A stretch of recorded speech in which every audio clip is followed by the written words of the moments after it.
Hello and welcome to our midweek conversation at First Baptist Sweetwater, where we strive to be the first responders of God's love. I'm Jerry Hendricks. I'm here with T. Hamilton, and this is our first podcast after Holy Week. Yep, and you're back. And yes, that also. Yeah. How was it? Good trip? It was a good trip. We're talking about my trip to the Final Four in Houston, and it was one of those weird things this morning as I was getting ready to come to the office. I was thinking it was only last week that I was gone. Anyways, kind of crazy, but yeah. Unique teams. It wasn't, I guess UConn, they're kind of a traditional powerhouse. Yeah, UConn has been there a few times, and but the rest of them are just no names. So we have a pretty good routine. James and I do things we figured out to do year after year. And also we ate good food. Right, Houston. Next year is San Antonio? No, Phoenix. Phoenix. Oh. San Antonio is in 2 years. Both good food places also. Yes. Best hot dog I ever had is in Phoenix. Really? Yes. And you've been to Chicago? Yeah, it's Short Leash Hot Dogs, I think is the name of it. Huh. Something like that. Or I may be confusing that with another hot dog site that I follow. Mine was Dat Dog in New Orleans. There you go. So there we go. Teak and I do share an affection for, Yes, for we hot do. dogs.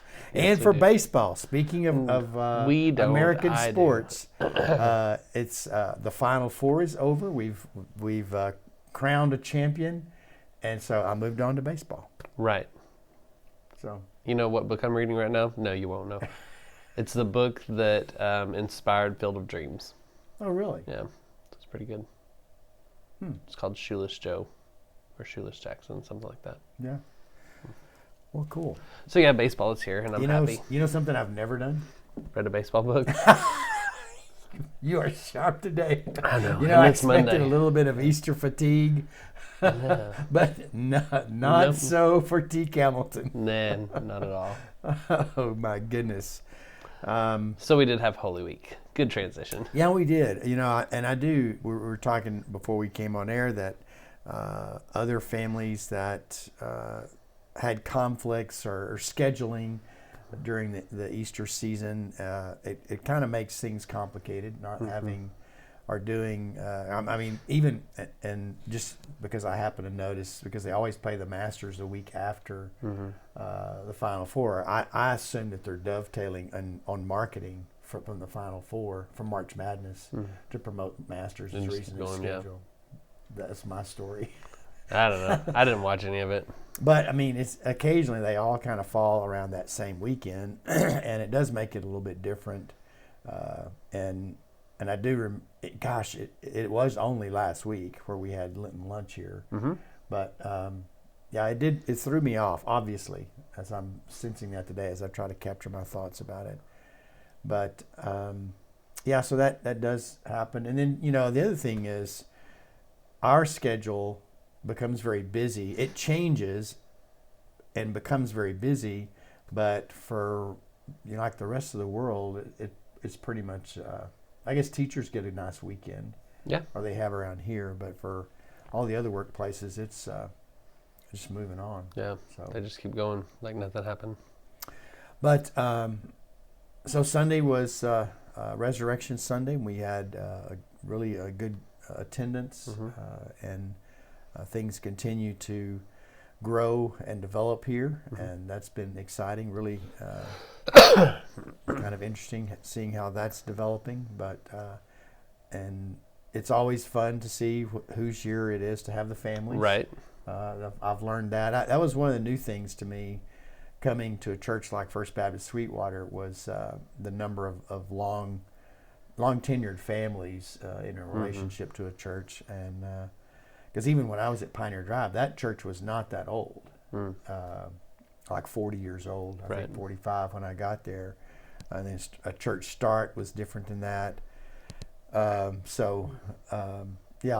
it's always fun to see those families. And the King family took the prize for the largest, they do every time. largest family there.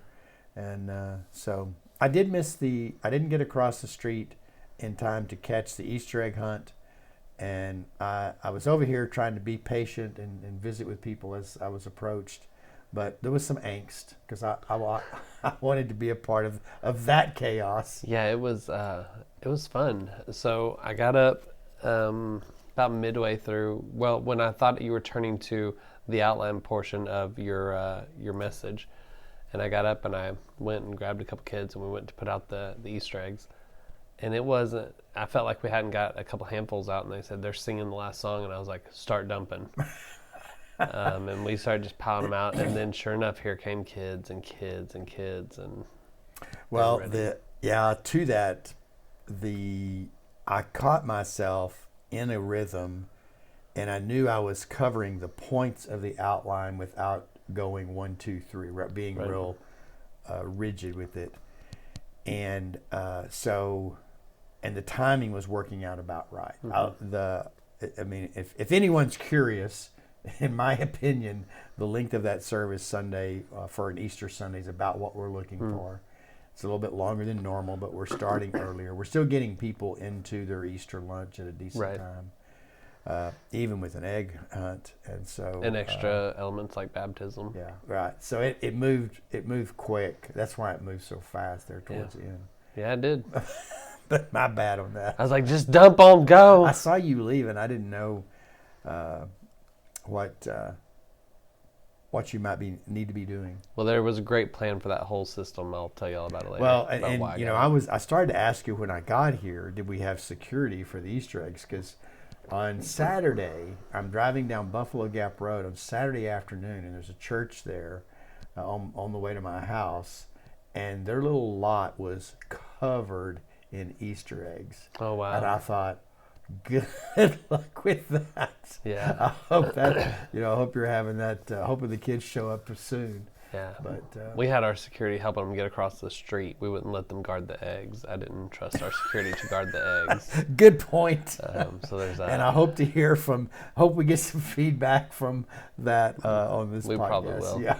But we had someone else who said either we needed to fill more eggs or maybe we needed to, fill more eggs. Can't remember. Or maybe the kids were just that fast at getting them because they got over there late. And I said, well, we waited like 15 minutes to start, so you just took more time talking. I did notice the transition for some was a little slow, and I just assumed maybe they didn't have bags or something and weren't going. Yeah. Anyways. Oh no, every kid left with a basket full.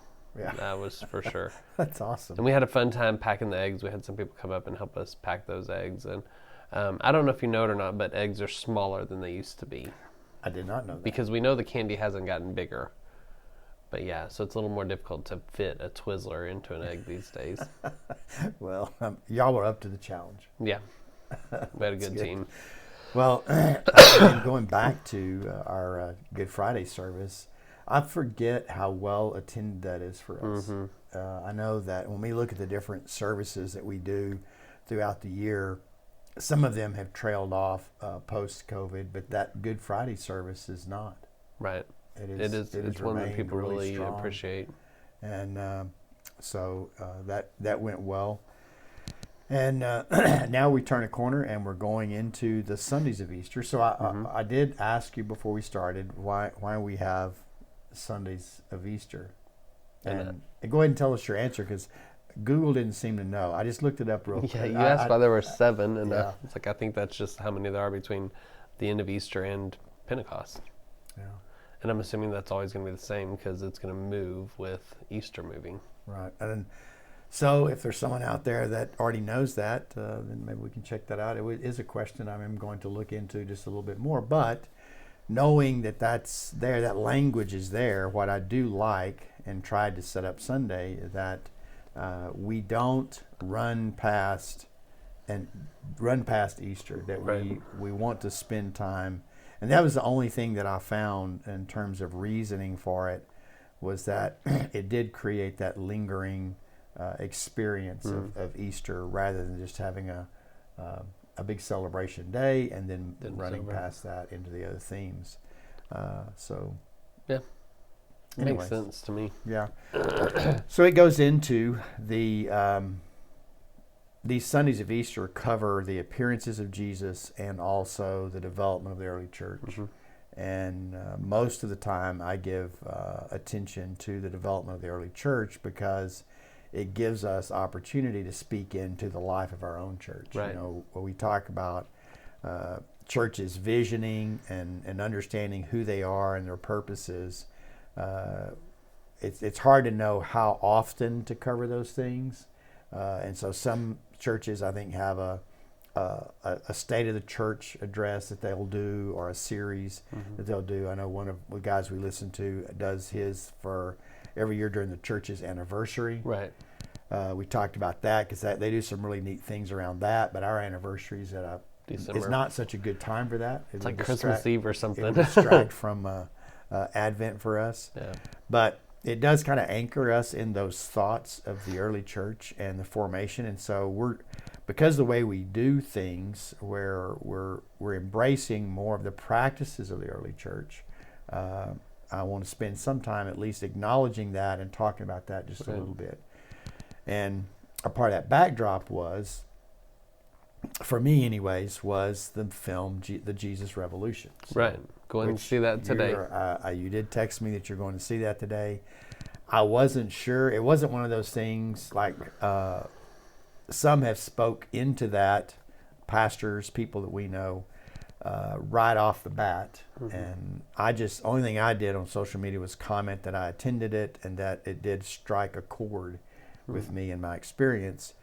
But it also dawned on me that it fits real well with the series and the conversation of the church after Easter Sunday. And so I want to play off of that, particularly this first Sunday, and maybe not so much in the others, but talk about these different movements and the times that we've seen God work and the church be influenced through that work. And so and then also on Sunday we're going to have communion. Yep. And was there a couple of other things? There's a lot. The kids are singing on Sunday. Right. It'll be the first meeting of the pastor search team. Communion, quite a few things. Yeah. So the kids are going to Max Sarah, I think. Oh, really? I think so. Oh, fun. I might have just blown that. I might not be right, but I think they are. Okay. Well, they are now, Teak. Thank you. Surprise, Lisa. Yes. Text Lisa as we're speaking. I may have just planned an event for you. I know they're doing it. I just, for some reason, I think it's that day. I might be wrong. Well, fun.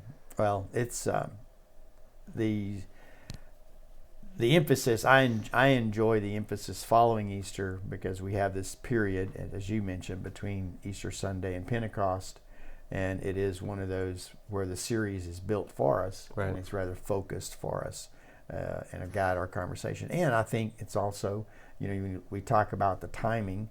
The church, the pastor search team will be delving into those thoughts of who we are as a church and the value of our church right. To the community and the world. And so I think all of that will go well together as we move into the summertime.